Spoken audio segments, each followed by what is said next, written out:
चलिए बच्चों देखिए, इससे पहले वाली वीडियो में हमने मैट्रिक्स स्टार्ट की थी और टाइप ऑफ मैट्रिक्स पढ़ी थी।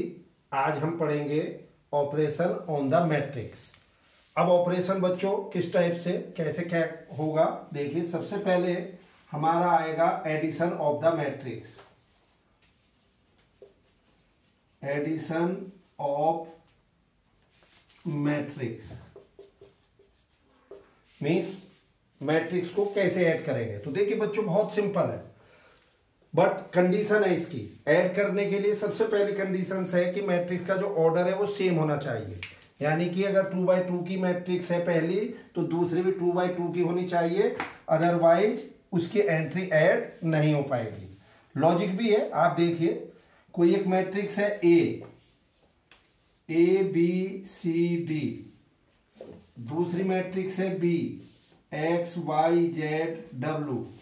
अब मुझे दोनों मैट्रिक्स को ऐड करना है। तो देखिए बच्चों A B C D X Y Z W, clear है ये। अब इसको हम ऐड करते वक्त क्या करेंगे, जो हमारे करस्पॉन्डिंग एलिमेंट्स हैं उनको ऐड करेंगे। ए प्लस एक्स यानी कि पहला एलिमेंट इसका पहला एलिमेंट, फिर इसका दूसरा एलिमेंट इसका दूसरा एलिमेंट, क्लियर है बच्चों। Next C plus Z and D plus W, इस ढंग से हम ऐड कर देंगे। अब सपोज कीजिए यही मैट्रिक्स आपकी 2x3 की होती, यानी कि एक कॉलम इसमें और होता, तो अब इस तीसरे कॉलम की एंट्री को हम कहां ऐड करते मैट्रिक्स ए में, यानी कि नहीं कर सकते थे क्योंकि ये 2x2 की थी और ये 2x3 की थी।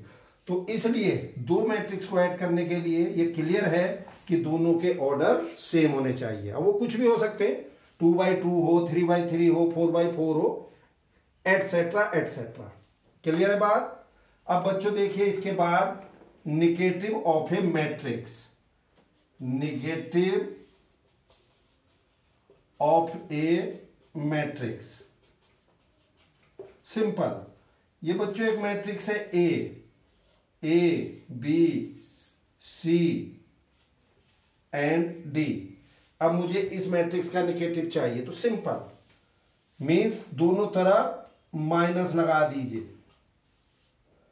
ए बी सी डी, और ये बच्चों किसके इक्वल हो जाएगा, minus A minus B minus C and minus D.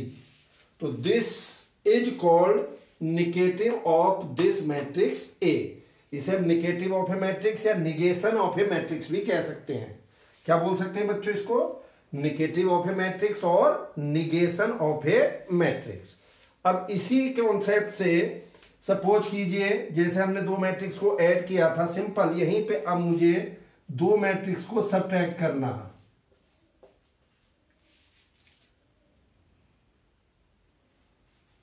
तो बच्चों सब्ट्रैक्शन की क्या प्रॉपर्टी होगी, बहुत सिंपल है, जैसे हमने ऐड किया था उसी ढंग से हम इसको सब्ट्रैक्ट करेंगे, क्लियर।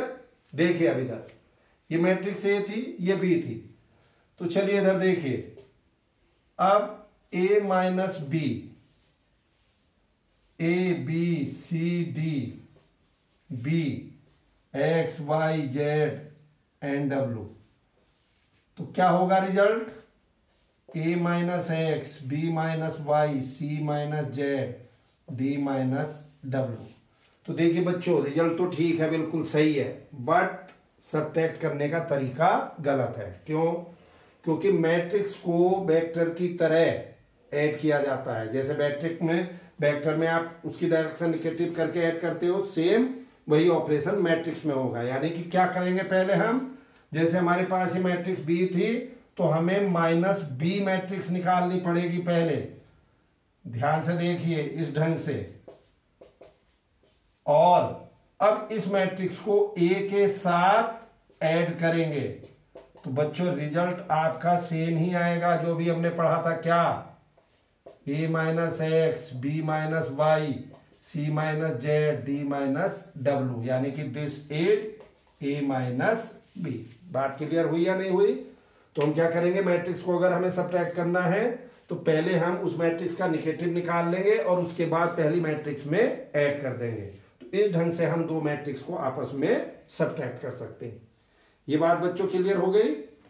चलिए इसको नोट करना है तो देखिए, अदरवाइज आगे बढ़ते हैं।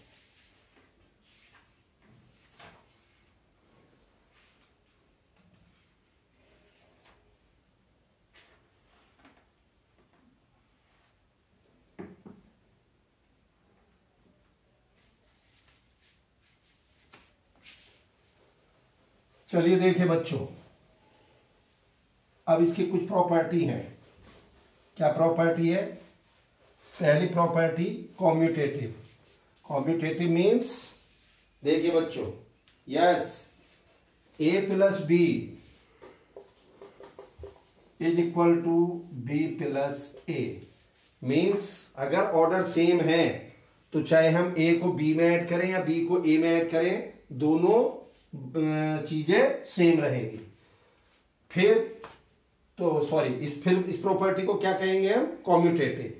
दूसरी प्रॉपर्टी है बच्चों associative property. Associative property means A plus B plus C किसके इक्वल हो जाएगा? ए प्लस बी प्लस सी।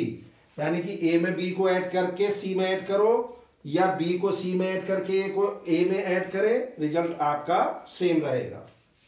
तीसरी प्रॉपर्टी देखिए बच्चों, ये सब बुक्स में है आपकी, existence of additive identity. Existence देखिए जल्दी से बच्चों, ऑफ एडिटिव आइडेंटिटी।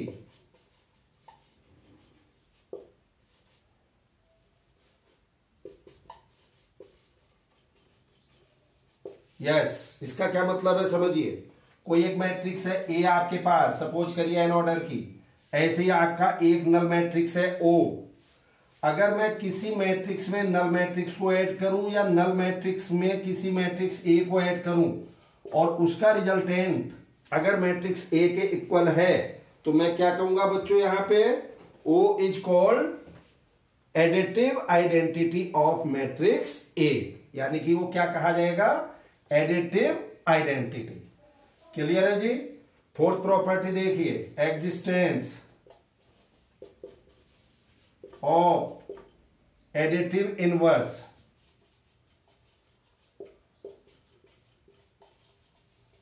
क्लियर है बच्चों? देखिए कोई मैट्रिक्स है ए, ये मैट्रिक्स है ए और एक हमने same negative of this matrix ली। जल्दी बोलिए, क्या लिया हमने? Negative of that matrix. अब इन दोनों को ऐड करिए या इसमें पहली को ऐड करिए और इनका रिजल्टेंट अगर हमारा नल मैट्रिक्स के इक्वल आ जाता है, देन माइनस ए यानी कि negative of matrix A is called existence of additive inverse. बच्चों दोनों मतलब समझिए, इसमें है एग्जिस्टेंस ऑफ एडिटिव आइडेंटिटी और ये है एडिटिव इनवर्स। तो एडिटिव आइडेंटिटी में क्या करते हैं हम? नल मैट्रिक्स को किसी मैट्रिक्स में ऐड करेंगे और उसका रिजल्टेंट मैट्रिक्स ए आ जाएगा। क्लियर है? तो ओ को हम क्या कहेंगे? एडिटिव आइडेंटिटी ऑफ मैट्रिक्स ए। अब यहां पे हमने क्या करा? एक मैट्रिक्स ए है, दूसरी मैट्रिक्स माइनस ए ली, दोनों को ऐड किया, उनका रिजल्टेंट नल मैट्रिक्स आया। तो इन this case minus A is said additive inverse, जल्दी बोलिए, additive inverse of the matrix A. ये इसकी कुछ प्रॉपर्टी हैं, आप इनको देख सकते हैं। इसके बाद बच्चों देखिए, बहुत सिंपल है, scalar multiple of a matrix.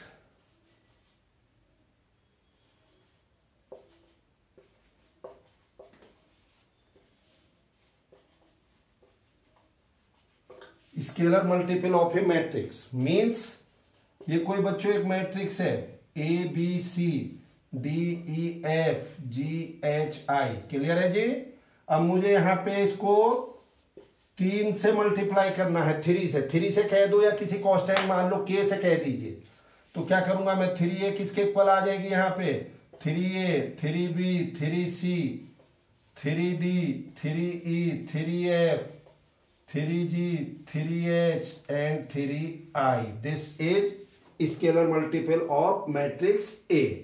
Means देखिए बेसिक डिफरेंस यहाँ पे यही है इसमें और डिटर्मिनेंट में। इसके बाद हम जब डिटर्मिनेंट पढ़ेंगे, डिटर्मिनेंट में अगर मुझे यहाँ पे 3a डिटर्मिनेंट यानी कि ये डिटर्मिनेंट a होता और 3 डिटर्मिनेंट निकालना होता तो 3 से केवल किसी एक रो या कॉलम के ही एलिमेंट को मल्टीपल किया जाता, बट मैट्रिक्स में ऐसा नहीं है। मैट्रिक्स में अगर हम 3a निकाल रहे हैं तो इसका मतलब उस मैट्रिक्स के प्रत्येक एलिमेंट को उस कांस्टेंट से मल्टीप्लाई करना है। तो इसको हम क्या बोलेंगे, scalar multiple of a matrix. Clear है कि नहीं बच्चों? चलिए इसे नोट करिए। चलिए बच्चों, अब नेक्स्ट हमें देखना है इसी ऑपरेशन में multiplication of two matrix. Multiplication of two matrix, ठीक है बच्चों। मीनिंग क्या है इसका, मैट्रिक्स की लैंग्वेज में किस ढंग से हम इसको मैनिपुलेट करेंगे। तो यस देखिए, यहां पे मान लीजिए थोड़ी देर के लिए कि अभय को 5 पेन और 8 रजिस्टर खरीदने हैं। क्लियर है बच्चों? यहीं पे आप देख लीजिए अविरल को 7 पेन और 10 रजिस्टर खरीदने हैं। एक पेन की कॉस्ट कितनी है बच्चों? 10 रुपीज, ठीक है साहब। और एक रजिस्टर की कॉस्ट कितनी है बच्चों? 25 रुपीज। तो टोटल कितना अमाउंट चाहिए ताकि अभय और अविरल दोनों को पेन और रजिस्टर इजीली मिल जाए? बात क्लियर हो गई? तो इसको मैट्रिक्स मल्टीप्लिकेशन के रूप में हम कैसे लिखते हैं उसको चेक करिए। देखिए बच्चों, अभय को क्या चाहिए, देखो इधर 5 पेन चाहिए कि नहीं, और 8 रजिस्टर। ये हो गया अभय।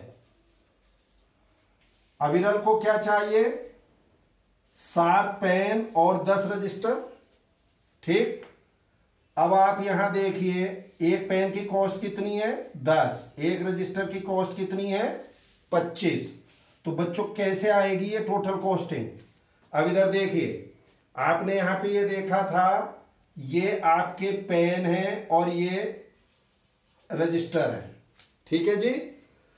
अब यहां चेक करिए, पेन की कॉस्टिंग कितना हो गया? ये 5 × 10, जो अभय को पेमेंट, अभय को जो रिक्वायरमेंट होगी मनी की, कितनी होगी? 5 पेन, एक पेन की कॉस्ट 10, तो 5 × 10 प्लस कितने रजिस्टर? 8। एक रजिस्टर की कॉस्ट कितनी है? 25। तो 8 × 25, 8 × 25। बात समझ में आई कि नहीं? ये अभय की रिक्वायरमेंट पूरी हुई। अब देखिए नेक्स्ट, अविरल के लिए 7 पेन और एक पेन की कॉस्ट कितनी है? 10 प्लस 10 रजिस्टर, एक रजिस्टर की कॉस्ट कितनी है? 25। बात यहां तक क्लियर हुई या नहीं हुई? तो कितना अमाउंट चाहिए बच्चों इनको?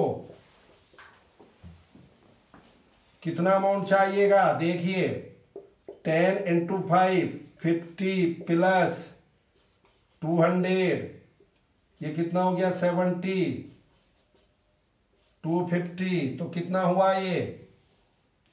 250। और ये कितना हो जाएगा? 320। तो यस, मैट्रिक्स मेथड से कैलकुलेशन समझ में आई क्या? सवाल फिर रिपीट कर दूं। अभय को 5 पेन और 8 रजिस्टर चाहिए। अविरल को 7 पेन एंड 10 रजिस्टर चाहिए। और एक पेन की कॉस्ट कितनी है बच्चों? 10 रुपीज। रजिस्टर की कॉस्ट कितनी है? 25 रुपीज। तो मैंने इसको मैट्रिक्स की फॉर्म में लिखा। कैसे लिखा? पहले अभय और अविरल की जो रिक्वायरमेंट है उसको एक मैट्रिक्स की 2x2 की फॉर्म में आ गई, और फिर 2x1 की फॉर्म में क्या आया हमारा? ये देखिए क्या आया है हमारा? 2x2। और ये ऑर्डर कितना है इसका? 2x1। जल्दी बोलो बच्चों। तो अब इन दोनों को मल्टीप्लाई करके मेरे पास रिजल्ट क्या आया है यहां पे, देखिए 2/1 आया कि नहीं आया। ठीक, अब जनरल कैलकुलेशन हम कैसे करेंगे, तो देखिए बच्चों इधर जनरल कैलकुलेशन के लिए ये एक मैट्रिक्स है ए, ये मैट्रिक्स है बी, ये है ए और ये है बी, और इनका जो प्रोडक्ट है वो क्या आएगा। मैट्रिक्स ए जो है बच्चों इसका ऑर्डर है m/n, मैट्रिक्स बी का क्या ऑर्डर है n/p। तो इनके प्रोडक्ट दोनों को मल्टीप्लाई करके जो मैट्रिक्स आएगा उसका ऑर्डर क्या होगा बच्चों m/p। कैसे आया ये, इसका तरीका है याद रखना आपको, मैट्रिक्स ए में number of column matrix B के नंबर ऑफ रो के इक्वल होने चाहिए। यदि मैट्रिक्स ए के number of column matrix B के नंबर ऑफ रो के इक्वल आते हैं तो दो मैट्रिक्स का मल्टीप्लीकेशन पॉसिबल होगा, अदरवाइज नहीं होगा। अब कैसे करा मैंने, इसका ऑर्डर m/n था, इसका ऑर्डर n/p था, तो मैंने n को n से कैंसिल करा और रिजल्टेंट इनका m/p बचा। ऊपर देख लीजिए, इसमें कितने कॉलम थे 2, इसमें कितने कॉलम थे यस 2, इसमें कितनी रो हैं 1 और 1 2 यानी कि 2 से 2 कैंसिल, 2/1 इसका रिजल्ट मिला कि नहीं मिला। तो इस ढंग से हम इनको आराम से मल्टीप्लाई कर सकते हैं। तो ये तो बच्चों सिंपल सा एक एग्जाम्पल है, इवन इसे नोट करने की भी जरूरत नहीं है। अब मैं आपको इसका एक जनरल एग्जाम्पल देता हूं जिसके बिहाफ पे आप पूरी बात समझ जाएंगे। चलिए देखिए,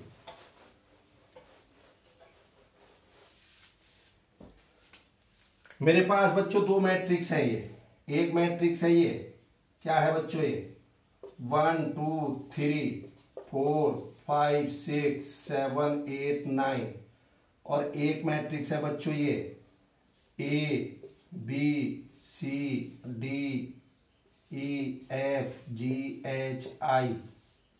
अब इन मैट्रिक्स को मल्टीप्लाई करना है मुझे, तो देखिए बच्चों कैसे करेंगे। पहली मैट्रिक्स कितने ऑर्डर की है 3/3, दूसरी मैट्रिक्स 3/3। क्लियर, कॉन्सिडेंटली दोनों के ऑर्डर सेम है, तो ये 3 से 3 कैंसिल हुआ, तो हमारा जो रिजल्टेंट बचेगा वो 3/3 का ही आएगा। क्लियर हो गई साहब। तो कैसे मल्टीप्लाई करेंगे, अभी आपने थोड़ी देर पहले देखा था, हम इसको रो बाई कॉलम मल्टीप्लाई कर रहे थे, रो को कॉलम से। तो पहले एलिमेंट के लिए क्या होगा, पहली रो पहला कॉलम, यानी कि 1 into A plus 2 into D, sorry, फिर 3 into G, यह आपका पहला एलिमेंट आ गया।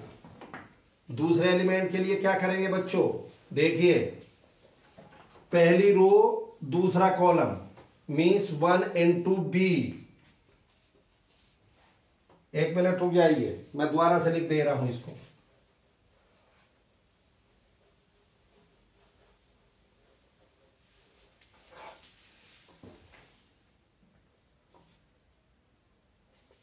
Three by three A B C D E F G H I, ये 3/3, तो रिजल्टेंट भी 3/3 मिलेगा।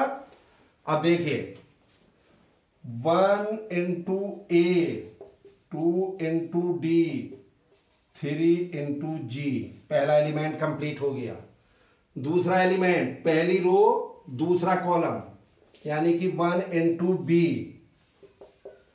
Plus 2 into E plus 3 into H।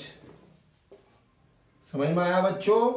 तीसरा एलिमेंट क्या होगा, पहली रो तीसरा कॉलम, यानी कि 1 into C plus 2 into F plus 3I। Clear हुई कि नहीं हुई। अब इसके बाद सेकंड रो के एलिमेंट चाहिए, कैसे मिलेगा बच्चों, ध्यान देखिए। सेकंड रो फर्स्ट कॉलम, तो क्या बनेगा, ये 4A 5D और 6G। क्लियर। फिर दूसरे एलिमेंट के लिए दूसरी रो दूसरा कॉलम 4B 5E और 6H। फिर तीसरे एलिमेंट के लिए वही दूसरी रो और तीसरा column 4C 5F plus 6I। बात क्लियर हुई कि नहीं? अब देखिए नेक्स्ट,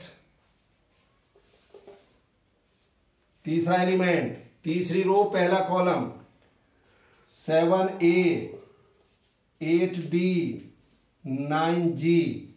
फिर तीसरी रो दूसरा कॉलम 7B 8E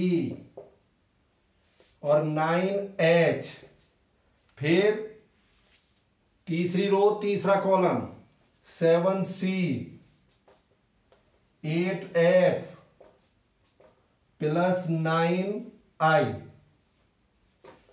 और ऑर्डर क्या हो गया? 3/3, क्योंकि 3 से 3 कैंसिल हुआ था। और कंडीशन क्या बताई थी अभी 2 मिनट पहले मैंने, कि पहली मैट्रिक्स के नंबर ऑफ कॉलम दूसरी मैट्रिक्स के नंबर ऑफ रो के इक्वल अगर हैं तो उस मैट्रिक्स का मल्टीप्लीकेशन पॉसिबल होगा, अदरवाइज नहीं होगा।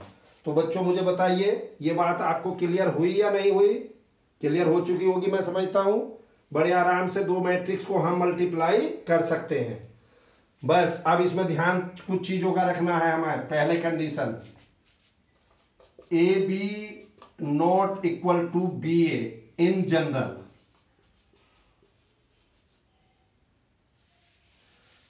पर्टिकुलर केस में हो सकता है, पर्टिकुलर केस में AB BA के इक्वल हो सकता है, but in general AB BA के इक्वल नहीं होगा। कारण है उसका, देखिए ये 2 मैट्रिक्स है A और B, इसका ऑर्डर है 2/3, इसका ऑर्डर है 3/4। तो इनका जो रिजल्टेंट है वो क्या आएगा? 3 से 3 गया, 2/4 आएगा कि नहीं आएगा? बोलो बच्चों।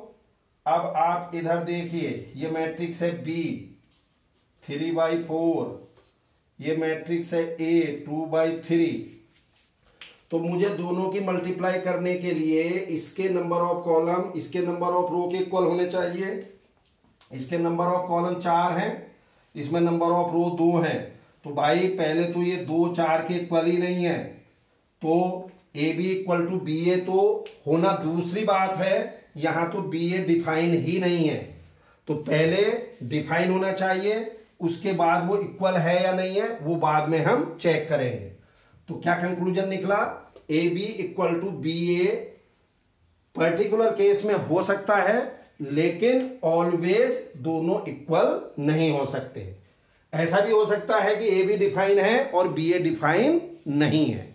इस बात को आप लोग ध्यान रखेंगे। चलिए नोट कर लीजिए या स्क्रीनशॉट ले लें।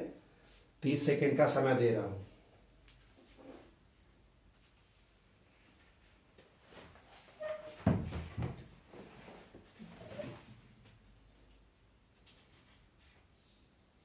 चलिए बच्चों देखिए, एक एग्जाम्पल और देखिए मल्टीप्लीकेशन का। ये हमारे पास कोई 2 मैट्रिक्स हैं, मैट्रिक्स A ये है, मैट्रिक्स B ये है। अब मुझे इनका प्रोडक्ट निकालना है, यानी कि AB। तो देखिए बच्चों इधर 6 9 2 3 2 6 0 7 9 8।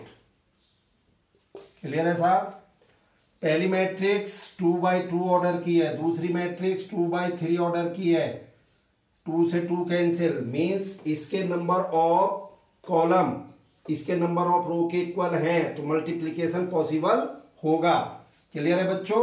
और रिजल्टेंट हमारा क्या मिलेगा मालूम है आप लोगों को? रिजल्टेंट मिलेगा 2/3 का। 2/3 यानी कि 2 रो होंगी रिजल्टेंट में और 3 कॉलम होंगे। तो देखिए फिर वही जैसे पहले बताया था, कैसे करेंगे? रो बाय कॉलम। पहला एलिमेंट 6 × 2 प्लस 9 × 7। पहला एलिमेंट आया कि नहीं आया? दूसरा एलिमेंट बच्चों, पहली रो दूसरा column 6 into 6 plus 6 into 9 into 9। तीसरा एलिमेंट वही फर्स्ट रो और third column 6 into 0 plus 9 into 8। बात समझ में आई या नहीं आई? अब देखिए दूसरा रो के लिए, दूसरी रो पहला कॉलम तो सीधा लिख रहा हूं मैं अब 2 into 2 plus 3 into 7 again 2 into 6 plus 3 into 9। Clear है बच्चों? फिर तीसरा एलिमेंट 2 इंटू 0 और 3 इंटू 8। बात समझ में आई? इसको सिंप्लीफाई कर दीजिए। कितना हो गया ये? 6 into 2 12 plus 63 36 plus 81 0 plus 72 4 plus 21 12 plus 27 0 plus 24। Finally क्या बना? 75 और इधर 117 72 25 39 24। This is the product of two matrix. बात क्लियर हुई बच्चों या नहीं हुई? अब यहीं पे अगर मुझे बी ए निकालना हो तो देखिए 2 6 0 7 9 8 और ए कितना है 6 9 2 3।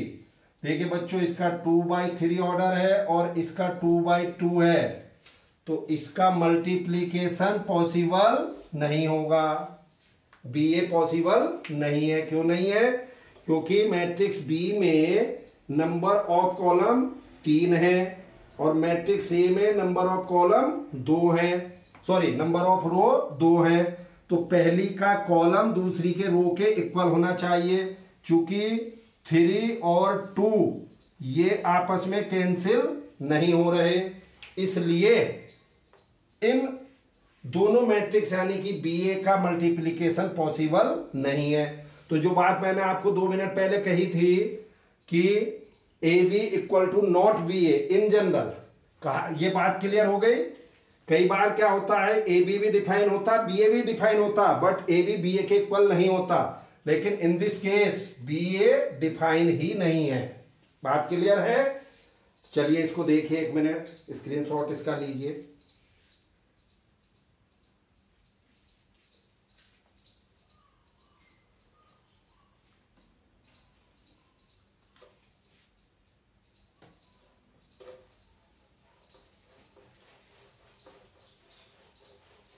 अब बच्चों बस इसमें ये जो ऑपरेशन था, ऑपरेशन में इस दूसरी एक्सरसाइज में 3 ही चीजें थी आपकी।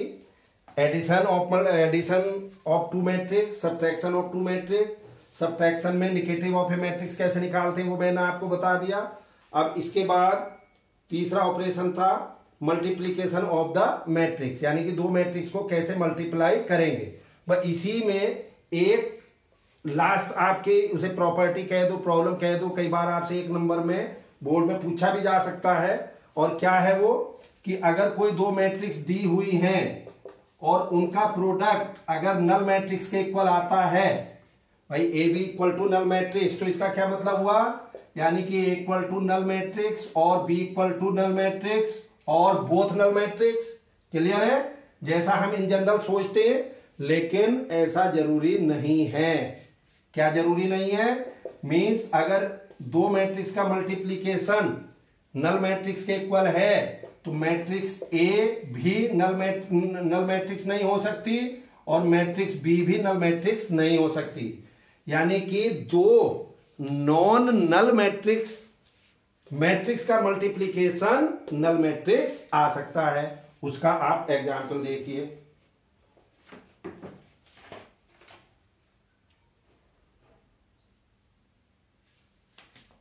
देखिए बच्चों,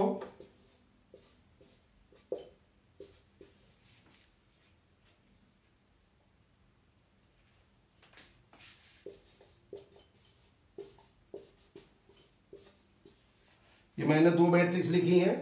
अब इन दो मैट्रिक्स का मल्टीप्लीकेशन देखो जल्दी से।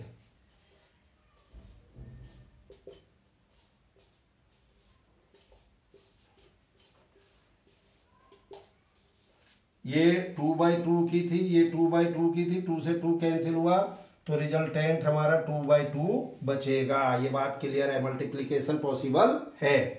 तो चलिए पहला एलिमेंट के लिए 0 × 3 प्लस -1 × 0, ठीक है साहब।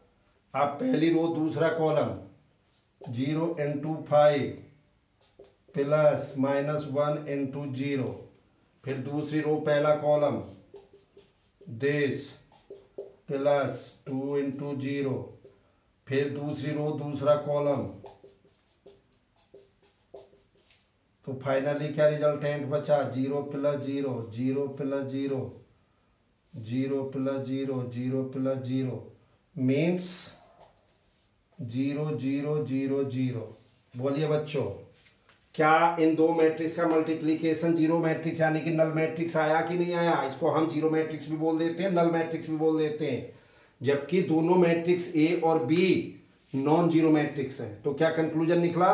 अगर दो मैट्रिक्स का प्रोडक्ट जीरो है, इट मीन्स दोनों मैट्रिक्स नॉन जीरो भी हो सकती है। मे बी उनमें से कोई एक जीरो हो, एक नॉन जीरो हो, मे बी दोनों जीरो हो, और मे भी दोनों नॉन जीरो भी हो सकती हैं।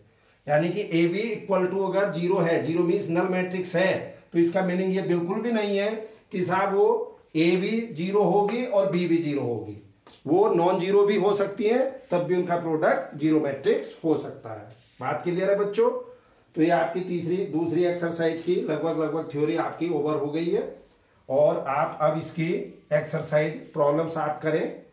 और जो भी प्रॉब्लम्स आपसे नहीं होंगी, वैसे मैं कुछ प्रॉब्लम्स अभी एग्जाम्पल के रूप में आपको कराऊंगा, आपसे जो भी प्रॉब्लम्स नहीं होंगी मुझे आप व्हाट्सएप के द्वारा या जो यूट्यूब पे मैंने कमेंट सेक्शन में भी आप वहां पे भी दे सकते हैं, डिस्क्रिप्शन में व्हाट्सएप नंबर दे रखा है, उस पर भी आप मुझसे पूछ सकते हो।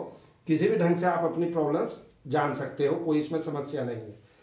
दूसरी चीज मैं ये जरूर कहूंगा, जो भी बच्चे मेरे साथ व्हाट्सएप ग्रुप में जुड़े हुए हैं वो एटलीस्ट प्रूफ के तौर पे कि हाँ सब बच्चे कुछ कर रहे हैं या नहीं कर रहे, भले ही चाहे मुझे एक पेज जो भी उन्होंने करा हो, एक प्रॉब्लम, या मान लीजिए एक एक्सरसाइज में 20 प्रॉब्लम है, तो 20 में से 2 प्रॉब्लम का या 3 प्रॉब्लम का जो एक पेज पे प्रॉब्लम उनकी आ रखी हो बीच में, उसका मुझे एक स्क्रीनशॉट भेज दें, ताकि मुझे ये लगे कि हाँ वो लोग वर्क कर रहे हैं। देखिए बच्चों, मैं जब यहाँ पे हूं और ईमानदारी से आप लोगों के लिए, क्योंकि ऐसा भी नहीं है आज की डेट में आपने मुझे कोई फीस दे दी, या कल आप मुझे कोई फीस दे रहे हैं, या परसों मुझे कोई फीस दे रहे हैं। अभी तो हम सिर्फ एक, ताकि देखिए आप लोगों को पता है, मुझे भी पता है, सारी चीजें हैं, ये सारी चीजें म्यूचुअल अंडरस्टैंडिंग से ही चलेंगी। बट इस समय हम लोगों की जो रिक्वायरमेंट है वो ये है कि आप लोगों को लॉस ना हो, और इस लॉस की जो भरपाई है, जो हमने 15-20 दिन हमारे निकल गए, वो लॉस की भरपाई हम धीरे धीरे डेली 1 वीडियो 2 वीडियो डालते रहेंगे, और आप सिस्टमेटिक वे में वर्क करें। बिल्कुल भी ये ना सोचें कि नहीं साहब अभी तो लॉकडाउन है, अभी तो बहुत समय है। क्योंकि आप जानते हो आप 12th क्लास में हो, और 12th क्लास में होने का मतलब आप भली बातें समझते हो। मेरे हिसाब से लगभग आपका 1 महीना निकल चुका, और ये 1 महीना बहुत क्रूशियल होता। उस लिहाज से मैं आपसे सिर्फ यही रिक्वेस्ट करूंगा कि आप as soon as possible means आज से ही सीरियस हो जाए। ठीक है बच्चों? अब इसके बाद एग्जाम्पल देखना, मैं आपको एग्जाम्पल करके दिखा रहा हूं।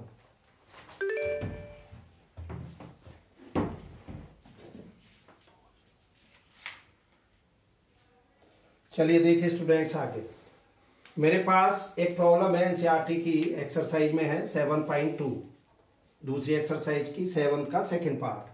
हमें क्या गिवन है? 2x + 3y = ये मैट्रिक्स दी है, and 3x + 2y = this matrix दी है, और यहां आपसे x और y की वैल्यू पूछ रहा है।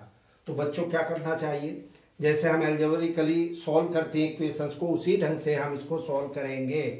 देखिए यहाँ पे 3y है, यहाँ 2y है, तो मैं अगर इसको 2 से और इसको 3 से मल्टीप्लाई कर लूं तो by the way same y की वैल्यू आ जाएगी और पहली में से दूसरी को सब्ट्रैक्ट कर देंगे। तो देखिए भाई 4x प्लस 6y 2 से मल्टीप्लाई करना हूं मुझे, हर एलिमेंट को करेंगे हम 4 6 8 0। बात क्लियर है। अब दूसरी को 3 से करिए 9x plus 6y is equal to 6 -6 -3 and 15।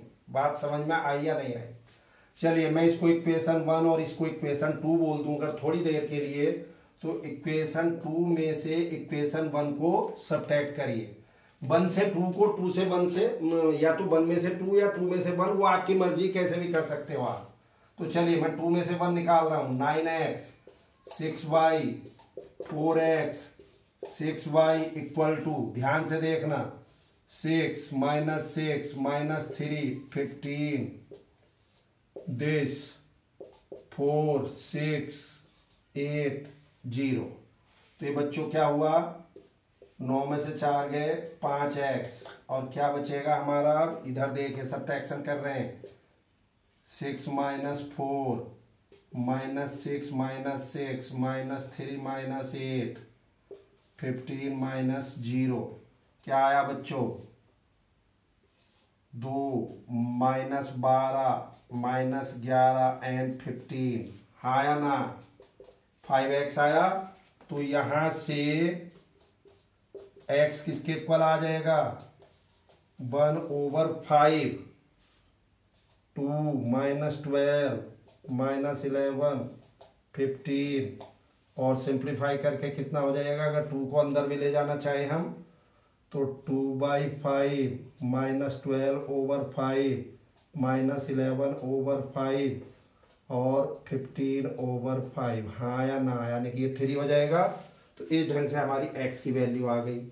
अब बच्चों इस x की वैल्यू को किसी भी एक इक्वेशन में रख दीजिए। चलिए इसी में रखेंगे हम, इसमें रख दीजिए भाई। यहाँ पे 3y इज इक्वल टू क्या हो जाएगा दिस, और ये 2x उधर आ जाएगा 2, यानी कि ये x आया ना हमारा, ये x की वैल्यू आई। तो यहीं पे दोनों तरफ 2 से मल्टीप्लाई कर लेंगे, 2x की आ जाएगी। और क्या करेंगे इस जगह पे 3y equal to this minus 2x, तो 3y की वैल्यू आ जाएगी और फिर y की वैल्यू के लिए 3 से उसको डिवाइड कर देंगे। बात क्लियर हुई या नहीं हुई? इस ढंग से हम जैसे अलजेब्रिकली निकालते हैं वैसे ही आप निकाल सकते हो। चलिए देखिए इसको।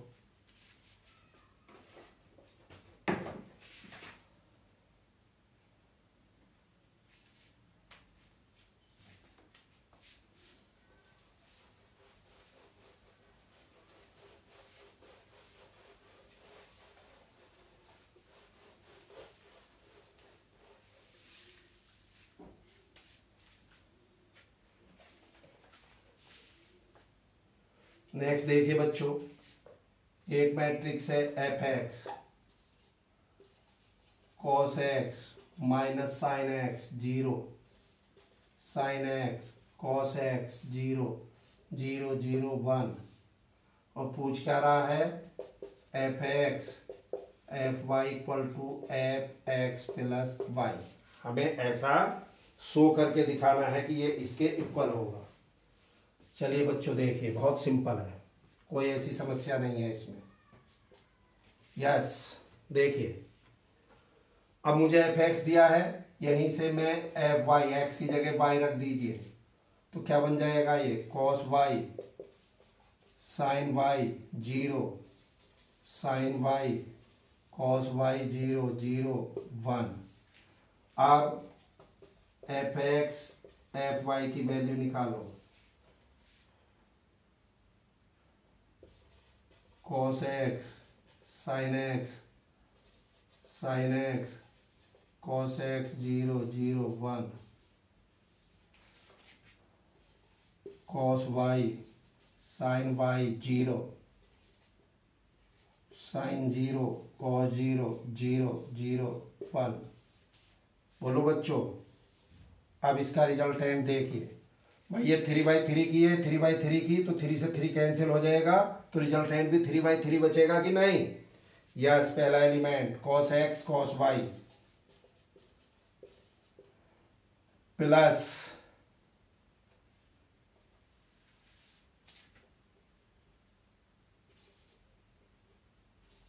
Yes plus sin x sin y, भाई sin x sin y और प्लस 0 दूसरे एलिमेंट के लिए cos x sin y plus sin x cos y, तीसरे एलिमेंट के लिए क्या होगा cos x,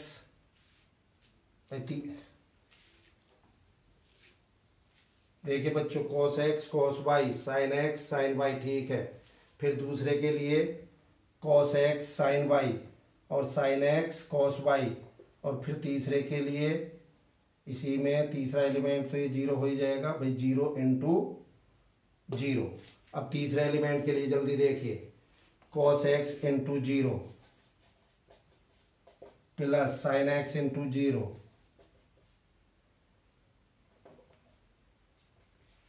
और प्लस 0 इंटू 1, हाँ या ना। अब देखिए सेकेंड एलिमेंट देखिए बच्चों sin x cos y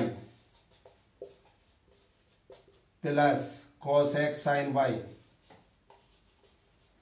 plus 0। फिर दूसरे एलिमेंट के लिए देखिए sin x sin y cos x cos y plus 0, और तीसरा एलिमेंट अगेन 0 हो जाएगा। फिर इसको देखिए तीसरी रो यानी कि 0 इंटू 0 फिर 0 इंटू 0, ये सब इसका फिर 0 इंटू भाई 0 इंटू साइन वाई, तो ये 0 ही हो जाएगा। फिर 0 इंटू कॉस वाई 0, फिर 1 इंटू 0 0। अब तीसरे के लिए देखिए 0 इंटू 0 फिर 0 इंटू 0 और फिर 1 इंटू 0। क्लियर है जी। तो फाइनली बच्चों इसके बाद अब मैं इसको ऊपर ले जा रहा हूं इधर। तो देखिए cos x cos y plus sin x sin y क्या बनेगा बच्चों, ये क्या का फॉर्मूला हो गया। ओहो बच्चों इसमें गड़बड़ हो गई, हमारा साइन माइनस साइन एक्स था जो हमने ध्यान नहीं दिया। चलिए देखिए ये माइनस है, यहाँ पे भी माइनस होगा, कोई दिक्कत नहीं है। तो बच्चों यहाँ पे क्या आ जाएगा, माइनस साइन आ जाएगा। आएगा कि नहीं आएगा। अब नेक्स्ट के लिए cos x minus sine y. चलिए 1 सेकंड लगेगी, मैं इसको रिपीट कर दे रहा, ठीक है बच्चों। एक बार देखिए। चलिए बच्चों देखिए ये प्रॉब्लम्स मैं दोबारा से आपको रिमाइंड कर रहा हूँ, क्योंकि यहाँ थोड़ा सा बोर्ड पे स्पेस की कमी है और मैं समझता हूँ एक आध दिन में ये स्पेस की भी प्रॉब्लम सॉल्व हो जाएगी। बोर्ड इसमें दूसरा लगाएंगे हम। तो देखिए अभी मैंने क्या करा था, पहले प्रॉब्लम सुन लीजिए और प्रॉब्लम भी डाल दे रहा हूँ मैं। प्रॉब्लम है हमारी एनसीईआरटी की 30 नंबर एक्सरसाइज 3.2 में। तो चलिए है क्या बच्चों, हमें गिवन है यदि fx if fx equal to this then so that fx into fy equal to fx plus y। बस ये गिवन है और ये हमें निकालना है। तो क्या करना है बच्चों, fx ये है तो मैं यहीं से fy निकाल ले रहा हूँ, पूरे में दोनों तरफ x की जगह y रखे। अब मैंने दोनों को मल्टीप्लाई करा fx इंटू fy, यानी कि इसको इसमें दोनों का ऑर्डर सेम है 3 इंटू 3 3 इंटू 3, तो रिजल्टेंट भी 3 इंटू 3 का आएगा। क्लियर है साहब। अब कैसे, जैसा भी बताया था वैसे मल्टीप्लाई करना है हमें। क्या करेंगे, पहली रो पहला कॉलम पहले एलिमेंट के लिए, दूसरे एलिमेंट के लिए पहली रो दूसरा कॉलम, तीसरे एलिमेंट के लिए पहली रो तीसरा कॉलम, मल्टीप्लाई करके लिख लीजिए, कोई दिक्कत नहीं है। देखिए सेकंड रो के लिए पहला एलिमेंट दूसरी रो पहला कॉलम, दूसरे एलिमेंट के लिए दूसरी रो दूसरा कॉलम, तीसरे एलिमेंट के लिए दूसरी रो तीसरा कॉलम, ये मल्टीप्लाई करके मैंने लिख दिया। अब तीसरी रो के लिए आइए, थर्ड रो पहली का थर्ड रो और सेकंड का पहला कॉलम, दूसरे एलिमेंट के लिए थर्ड रो सेकंड कॉलम, तीसरे एलिमेंट के लिए third row and third column. बात क्लियर है? तो फाइनली ये सिंप्लीफाई होने के बाद ये फॉर्मूला बन गया था cos A cos B minus sine A sine B का, तो cos A प्लस B हो गया। और इन दोनों में मैंने माइनस बाहर कॉमन निकाला, अंदर क्या बचा था cos x sine y plus sine x cos y, यानी कि sine A cos B plus cos A sine B। तो ये साइन x प्लस y का फॉर्मूला बना। इसी ढंग से ये नीचे साइन x प्लस y और ये आपका cos क्या लिखा है देखिए बच्चों इधर, ये minus sine x sine y plus cos x cos y, ऐसे कर सकते हैं हम इसे cos x cos y minus sine x sine y। तो ये cos A प्लस B का फॉर्मूला आया कि नहीं आया? ये आगे जीरो हो जाएगा, ये आपका फाइनल जीरो हो गया। तो ये अब पूरे के पूरे उसमें, यानी कि मैं यहाँ पे अगर x की जगह x प्लस y रख दूँ ऊपर वाले उसमें, तो हमारा ये एफ एक्स प्लस वाई बनेगा कि नहीं बनेगा? और यही हम लोगों को प्रूव करना था। बात क्लियर हुई? आप इसको नोट कर लीजिए।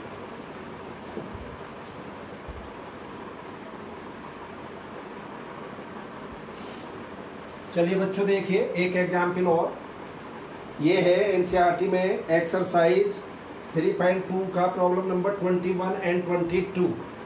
देखिए क्या डिफाइन करा है इसने, assume X Y Z W and P R the matrix of order. X 2/n order है, बाई का 3/k, जेड का 2/p और डब्ल्यू का n/3 और p का p/k, ये इनके ऑर्डर हैं। अब उसने क्या कहा है, प्रॉब्लम नंबर 21 देखिए, the restriction on n k and p, the restriction on n k and p so that p by plus p by plus w by will be defined। बात समझ रहे हो? हमें n k p के बारे में बताना है कब? जब हमारा ये क्या p by plus w by define हो। तो चलिए बच्चों अलग अलग देखिए, p by कब डिफाइन होगा? p का ऊपर से देख लीजिए, ऑर्डर p/k है, बाई का कितना है 3/k है। इन दोनों को डिफाइन होने के लिए इसकी नंबर ऑफ रो इसके नंबर ऑफ कॉलम के इक्वल होना चाहिए, यानी कि k = 3 होना चाहिए कि नहीं? बोलिए, क्लियर हो गई? ऑर्डर k = 3 हो गया। अब इन दोनों का रिजल्टेंट मान लीजिए मैंने मैट्रिक्स A ले लिया, तो k = 3, ये दोनों इक्वल हुए, तो इसका जो रिजल्टेंट है p × k होगा कि नहीं होगा? भाई ये फर्स्ट और लास्ट वाला ही तो ऑर्डर होता है उस केस में जब मल्टीप्लाई करेंगे। नेक्स्ट w/, कब डिफाइन होगा? w की जो ऑर्डर है वो n/3 है, बाई का 3/k है, ये कब डिफाइन होगा बच्चों? देखिए हाँ 3 से 3 कैंसिल हो रहा है, बिल्कुल सही बात है। तो अब इसके डिफाइन, मान लीजिए इसका मल्टीप्लीकेशन है, तो मल्टीप्लीकेशन अगर इन दोनों मैट्रिक्स का मैंने b मान लिया, तो वो किस ऑर्डर का होगा? n/k ऑर्डर का होगा कि नहीं होगा? भाई इसका रिजल्टेंट n/k होगा। अब देखिए a का ऑर्डर p/k है, b का ऑर्डर n/k है, और ये बीच में एडिशन का साइन है। ये दोनों दो मैट्रिक्स, ये मैट्रिक्स A ये मैट्रिक्स B कब ऐड हो सकती हैं? ये जब दोनों के ऑर्डर सेम हो। तो दोनों के ऑर्डर सेम होने का मतलब समझ रहे हो, k तो इक्वल है दोनों में, यानी कि p = n होना चाहिए। तो p = n होने से क्या हो जाएगा? अब यहाँ देखिए इसको क्या कह देंगे हम, p × k, और यहाँ n की जगह k रख देंगे। This is also p × k, दोनों के ऑर्डर सेम हो चुके, तो अब इन दोनों का एडिशन पॉसिबल हो जाएगा, यानी कि ये दोनों डिफाइन हो जाएंगे। ठीक है साहब? अब देखिए प्रॉब्लम नंबर 22, उसने क्या कहा है 22 प्रॉब्लम्स में, जल्दी से देखिए। If n = p then the order of the matrix 7x - 5z, यदि n = p हो तो हमें किसका ऑर्डर बताना है? 7x - 5z का। तो चलिए बच्चों देखिए, x का ऑर्डर कितना है 2/n, z का ऑर्डर बच्चों कितना है 2/p। भाई दो मैट्रिक्स का एडिशन या सब्ट्रैक्शन कब हो सकता है? जब दोनों के ऑर्डर सेम हो। तो दोनों के ऑर्डर सेम होने का मतलब ये 2/n ये 2/p, और यहाँ n = p, यानी कि n और p दोनों सेम है। तो दोनों के ऑर्डर इसका मतलब सेम कब हो गए? सॉरी, जब n = p है तो इसका मतलब दोनों के ऑर्डर सेम हो गए, और सेम क्या हो गए? उनकी वैल्यू क्या आएगी? 2/n होगी कि नहीं होगी? तो हमारा आंसर क्या हो गया, यानी कि 7x - 5z का ऑर्डर किसके इक्वल हो गया, 2/n के। फिर मैं रिपीट कर रहा हूं, सुनिए कैसे। इसका ऑर्डर 2/n, इसका ऑर्डर 2/p, दोनों को ऐड करना है, सॉरी सब्ट्रैक्ट करना है, तो एडिशन में और सब्ट्रैक्शन में ऑर्डर सेम होना चाहिए।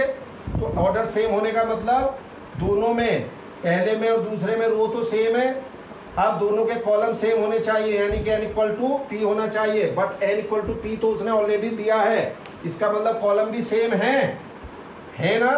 तो इसका मतलब क्या हुआ, यानी कि ऑर्डर क्या होगा फाइनली इस मैट्रिक्स का, 2/n। ये आपका बी ऑप्शन हो गया, और पहली वाली 21 का ऑप्शन ए चेक कर लीजिए। तो इस ढंग से आप सेकेंड एक्सरसाइज को कंप्लीट करिए। जो भी प्रॉब्लम्स होगी आप मुझे व्हाट्सएप के द्वारा पूछ लें, और इसके बाद थर्ड एक्सरसाइज की वीडियो जल्दी से जल्दी आपको प्रोवाइड कर दूंगा। Thank you.